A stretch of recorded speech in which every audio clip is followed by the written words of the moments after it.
म परीक्षण यादव धनुषाधाम नगरपालिका वार्ड नम्बर 4 को वार्ड अध्यक्ष गाउँ सर्सा।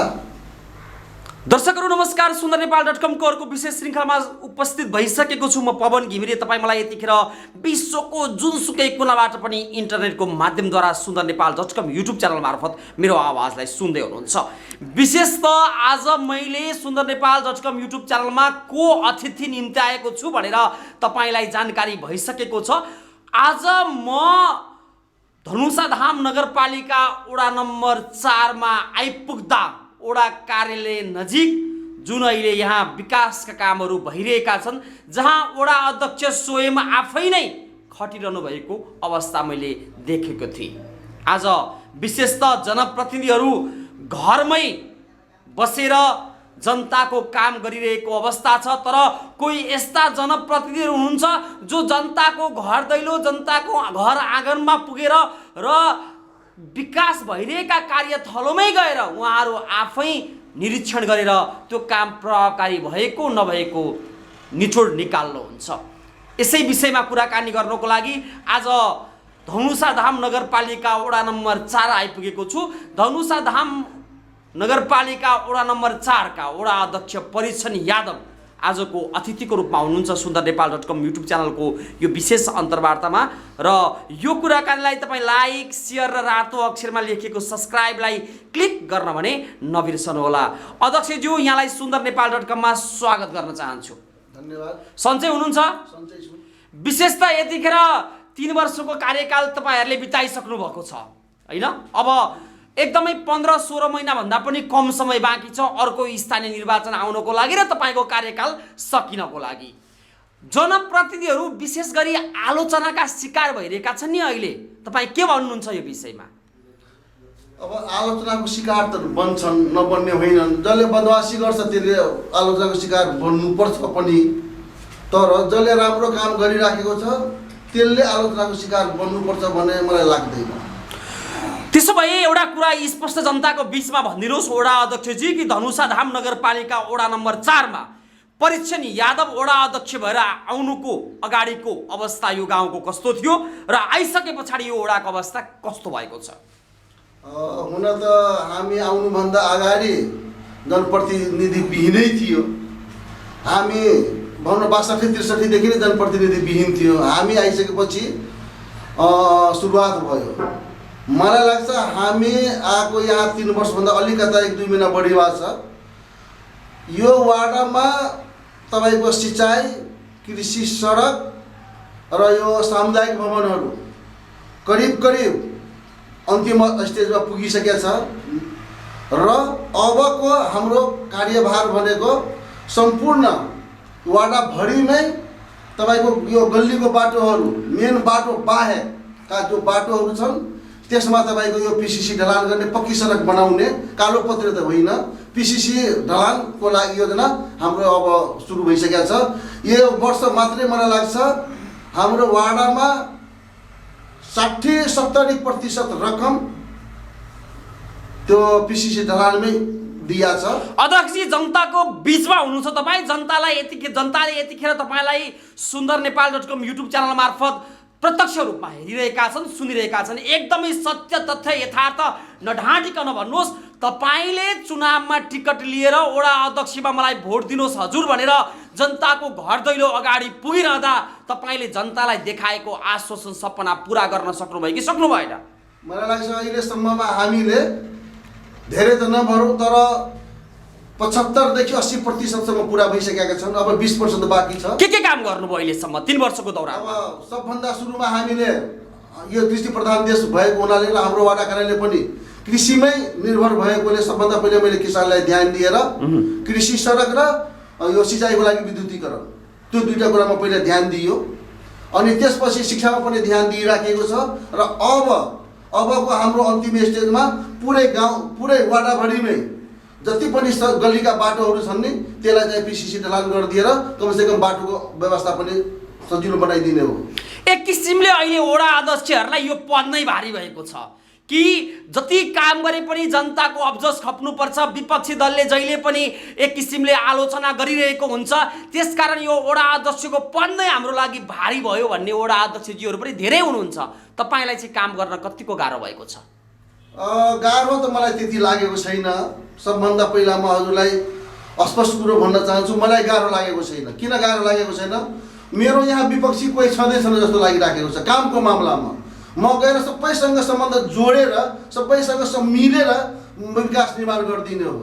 म जुनसुकै मेरो विपक्षका जो क्यान्डिडेटहरू थिए उनीहरूलाई म उपभोक्ता समितिको अध्यक्ष बनाउँछु, ल काम गरिदिनुपर्छ भनेर जसबाट जो काम हुन्छ त्यसलाई जिम्मा लागेपछि के को विरोध हुँदैन।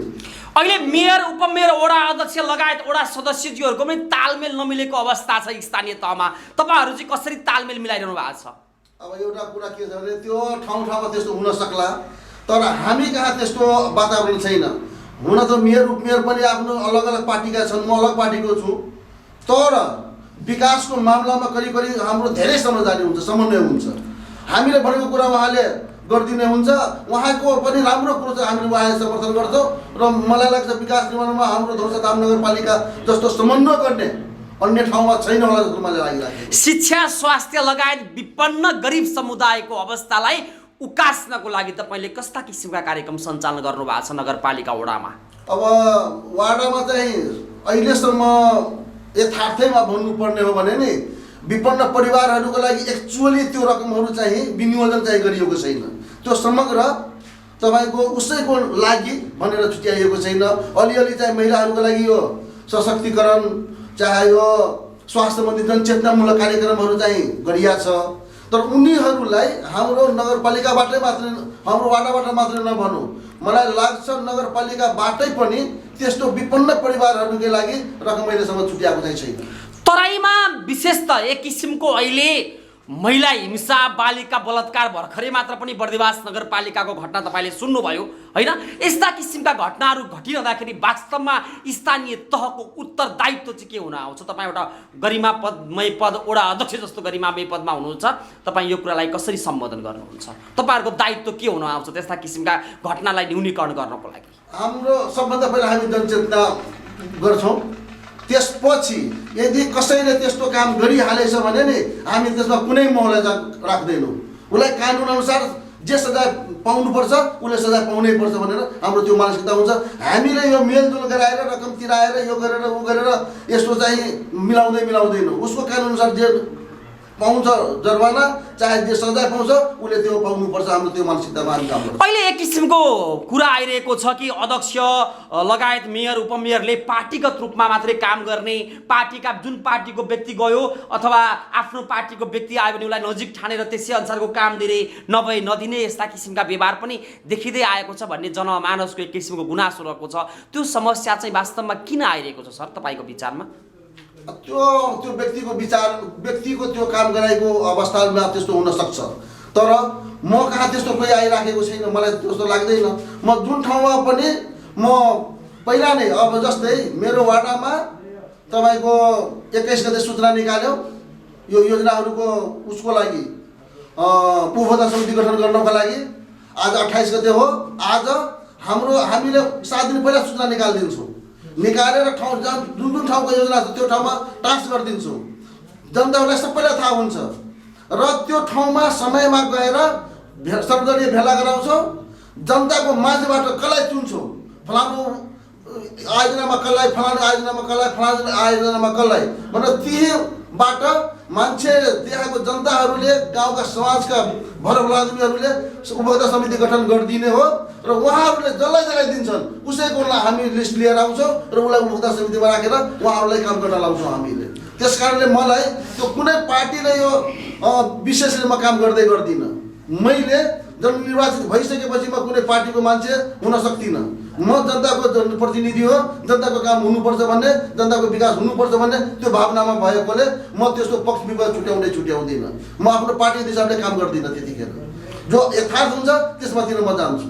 सर, विशेष त युवा समुदाय पनि एक किसिमले अहिले बेरोजगारको अवस्थामा रहेको छ। त्यो युवा समुदायलाई के रोजगार अथवा उनीहरूलाई केही कामको लागि पनि वडा कार्यालय अथवा नगरले केही विशेषता कार्यक्रमहरू सञ्चालन गरेको छ? छैन। युवाहरूलाई रोजगारमूलक कार्यक्रम चाहिँ गरिराखेको छैन।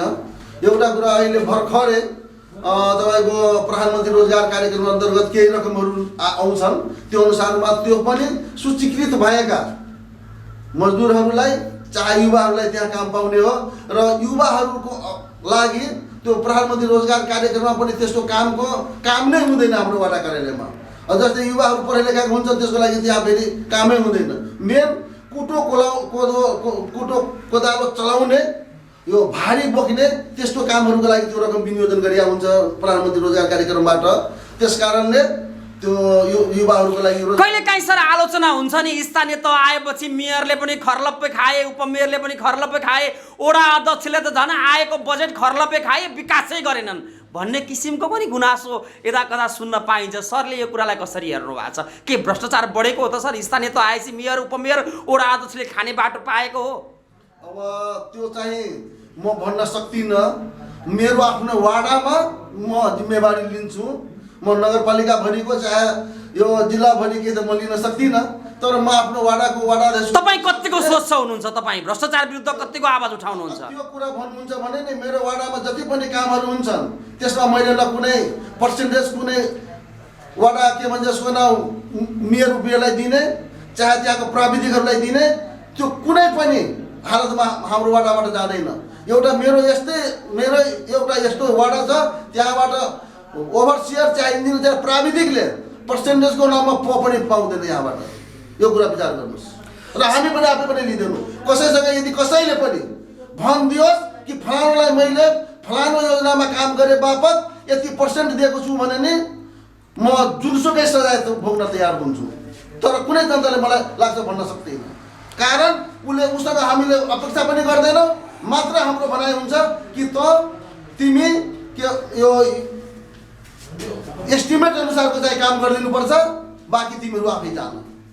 अध्यक्षजी, अब हामी अन्त्यमा छौँ। अन्त्यमा sundarnepal.com युट्युब च्यानल हेरेर बस्नुहुने तमाम तपाईँका स्थानीय तहका जो आदरणीय तपाईँका जनताहरू हुनुहुन्छ होइन, उहाँहरूलाई अन्त्यमा परीक्षण यादव वडा अध्यक्षजीले अब बाँकी रहेको कार्यकालमा यो वडालाई नमुना बनाउनको लागि कस्तो किसिमको कामहरू अब सञ्चालन गर्नुहुन्छ? अब बाँकी रहेको कार्यकाल 3 वर्ष त बितिसक्यो, अब बाँकी रहेको समयमा हामी आफ्नो हिसाबले अब पिसिसी निर्माण गर्ने काम पनि सकिन्छ होला। मलाई लाग्छ 1 वर्षभित्रमा यो पनि सकिन्छ। अर्को केही कुरोहरू छ जो कुरो वास्तविक भन्नुहुन्छ भने हामीले गर्न पाइरहेका छैनौँ, जनताले गर्न दिइराखेको छैन। गर्ने के त्यसलाई भन्नुहोस् त सर? व्यक्तिगत स्वार्थको लागि त्यसमा लिन भएर जनताले त्यो काम गर्न दिएको छैन।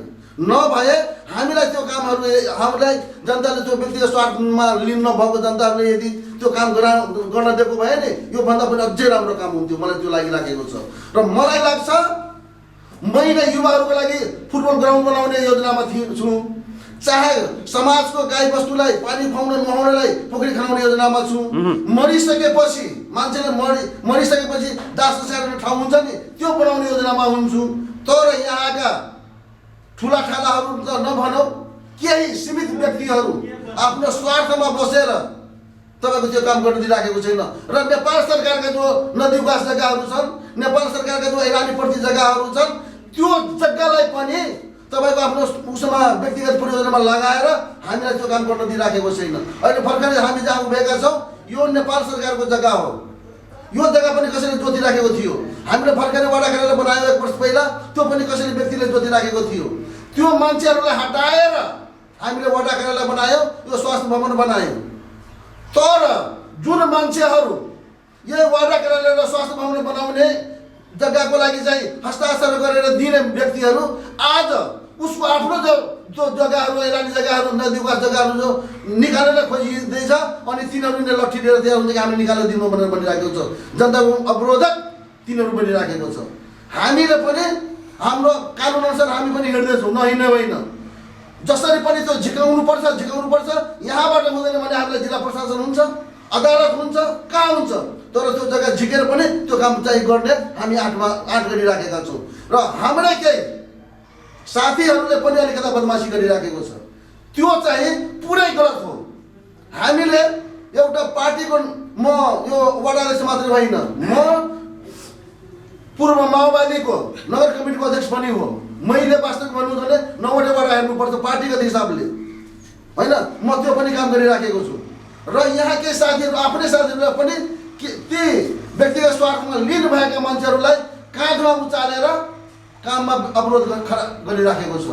म यो कुरा हजुरहरूसँग हजुरको मिडिया माध्यमबाट उनीहरूलाई पनि यो पुगोस्, कमसेकम उहाँहरू विकासको नाममा अगाडि अवरोध खडा नगरोस् कि विकासको लागि अवरोध खडा नगरोस् भनेर त्यो उहाँहरू अलिकता सचेत होस्।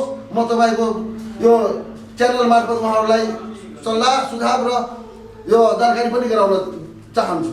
सर, अन्त्यमा अब जनताको लागि केही भन्नुपर्ने छ, तपाईँको जनताप्रति केही आफ्नो विचार छ भने अन्त्यमा छुटपुट कुरा केही छ भने राख्न सक्नुहुन्छ प्लिज। म जनता आदरणीय जनताहरूलाई धेरै कुरा त म भन्न सक्दिनँ, तर म एउटै कुरा के भन्छु भने नि म हुन्जेलसम्म म कसैको पाखा पनि गर्दिनँ र सकेसम्म बढीभन्दा बढी म विकास गर्ने योजनामा हुन्छु र प्रत्येक जनतालाई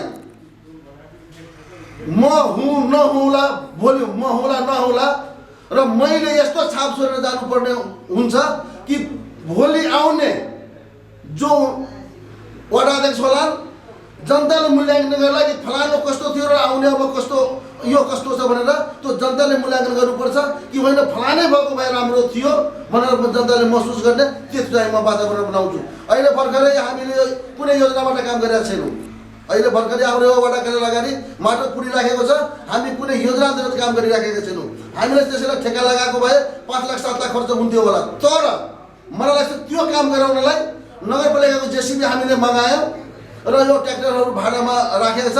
मलाई लाग्छ 2 देखि 2.5 लाखमा त्यो काम हुन्छ, जबकि मैले त्यो ठेक्कामा लगाएको भए 5 लाख 7 लाख रुपियाँ खर्च हुन्थ्यो होला नगरपालिकाको, तर त्यो 2.5 लाखमा त्यो काम हुन्छ। पैसा त यसरी जोगाएर त्यो काम गर्ने हो कि। त्यस कारणले म जनताहरूसँग के अनुरोध गर्न चाहन्छु भने नि तपाईँहरू पनि यदि मैले गलत गरेछु भने त मलाई तपाईँ विरोध गर्नुहोस्, ठाडो विरोध गर्नुहोस्, मुखमा आएर विरोध गर्नुहोस्, तर राम्रो काम गरेको छु भने त्यसलाई विरोध चाहिँ नगरिदिनुहोस्। म यति मात्रै भन्न चाहन्छु। आलोचना भन्दा बरु सल्लाह सुझाव दिनुहोस्, दिनुहोस्, त्यसलाई स्वीकार्न सकिन्छ, होइन? हस् अध्यक्षजी, यहाँले आफ्नो महत्त्वपूर्ण समय आफ्नो कार्यव्यस्तताको बावजुद पनि तपाईँले सुन्दरनेपाल.com युट्युब च्यानल मार्फत जनताको बिचमा आफ्ना विचार भावना राखिदिनु भयो, त्यसको लागि तपाईँलाई धेरै धेरै धन्यवाद दिन चाहन्छु। धन्यवाद।